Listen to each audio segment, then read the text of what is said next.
નમસ્તે, હું doctor Nancy Hirpara Saraswati હોસ્પિટલમાં એઝ અ ડર્મેટોલોજિસ્ટ કામ કરું છું.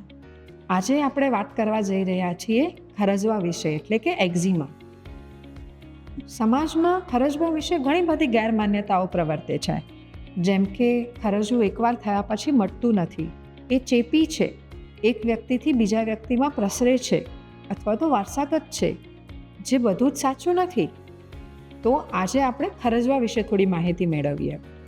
જેમ કે ખરજવાને તબીબી વિજ્ઞાનમાં જુદા જુદા અનેક પ્રકારમાં વિભાજિત કરવામાં આવ્યું છે.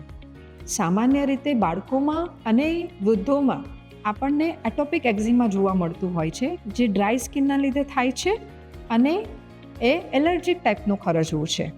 એ સિવાય પણ સોરિયાસિફોર્મ એક્ઝિમા, લાઇકોનોઇડ એક્ઝિમા જેવા અનેક પ્રકારો છે. લોકો યુઝ્યુઅલી તેના વિશેની અપૂરતી માહિતીના લીધે કંઈ સારવાર લેતા હોતા નથી અને ઘરગથ્થુ ઉપચાર કર્યા કરે છે.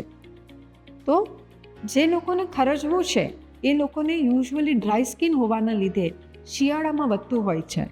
તો એમણે શિયાળામાં ખાસ કરીને સૂકી ત્વચા માટે થોડીક કાળજી રાખવી જરૂરી છે. જેમ કે નાહ્યા પહેલાં થોડું કોપરેલ તેલ લગાડવું, નાહવામાં માઇલ્ડ સોપ એટલે કે ગ્લિસરીન બેઝ સોપનો યુઝ કરવો, નાહવામાં વધારે પડતું ગરમ પાણી ન લેવું, નાહવાનો જે સમય છે એને મર્યાદિત રાખવો, નાહ્યા પછી મેડિકેટેડ અથવા તો એ ન હોય તો એટલી સિમ્પલ મોઇશ્ચરાઇઝર લગાડવું કે જેનાથી તમે ખરજવાને વધારે આગળ વધતું અટકાવી શકો.